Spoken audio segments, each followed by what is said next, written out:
दोस्तों आपने कभी सोचा है आज से 500 या 1000 साल पहले क्या इंडिया के अंदर कभी नॉन वेजिटेरियन फूड या फिर मांसाहार चलता था? मुझे ये नहीं पता, लेकिन राजस्थान की मैं एक आपको एक बात बताता हूँ। राजस्थान की इसी हिस्ट्री की एक स्टोरी है जिससे आपको शायद कुछ समझ में आए।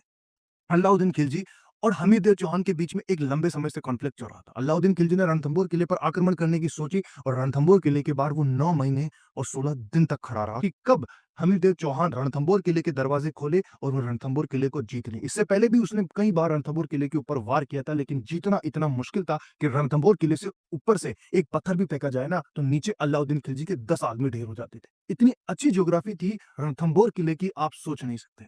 तो अलाउद्दीन खिलजी ने एक प्लान बनाया कि क्यों ना हम हमीरदेव चौहान से संधि कर लें। तो फिर उसने संधि के लिए वो तैयार हुआ और हमीरदेव चौहान ने अपना एक मंत्री भेजा हो और वो मंत्री को अलाउद्दीन खिलजी ने अपने फेवर में कहा कि मैं तुझे राजा बना दूंगा, तू मेरे फेवर में आ जा।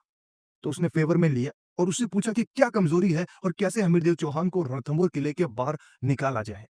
तो अलाउद्दीन खिलजी के दिमाग में एक विचार आया कि क्यों ना हमीरदेव चौहान के अनाज खत्म होने तक का इंतजार करे, फिर वो किले के दरवाजे वैसे ही खोल देंगे।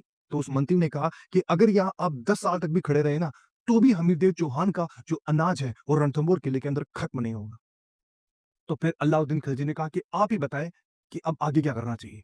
तो उन मंत्रियों ने एक सुझाव दिया कि उस पूरे अनाज के अंदर आप गाय की हड्डियां या फिर मांस पटक दें। फिर रणथंभौर किले के अंदर रहने वाली जनता और रणथंभौर किले के अंदर रहने वाले लोग या फिर राजघराने के लोग एक भी जगह उसके हाथ नहीं लगाएगा।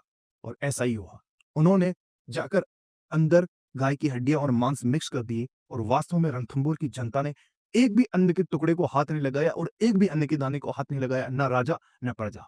अब फिर बचना क्या था? किले के दरवाजे खोलने ही थे और युद्ध करना ही था। अलाउद्दीन खिलजी जरूर उस कॉन्फ्लिक्ट को जीत चुका था, लेकिन हमीरदेव चौहान ने और हमीरदेव चौहान की जनता ने ये जरूर बताया है कि जीव या फिर जानवर उस समय कितने संरक्षित थे और आज क्या होता है। अब आज की हालत में आपको बताता हूँ। भारत के अंदर डेली 9 लाख गायें कटती है डेली।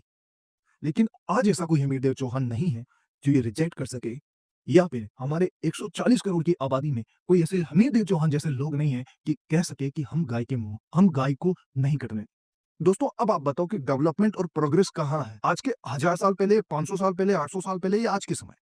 और रही बात नॉन वेजिटेरियन फूड की, मेरे हिसाब से अंग्रेज आए उसके बाद ही नॉन वेजिटेरियन फूड यहाँ इतना इंट्रोड्यूस हुआ। और मेरे हिसाब से उससे पहले इंडिया में कोई नहीं खाता होगा, क्योंकि खेती होती ही इतनी थी, अनाज उत्पन्न ही इतना होता था कि शायद मांसाहार की इनकी जरूरत भी नहीं पड़ती होगी। हिस्ट्री की एक स्टोरी है, मुझे लगा आपसे शेयर करनी चाहिए। Then accepted it and try to follow it. Don't stop anybody else, you just only have to vegetarian food. जय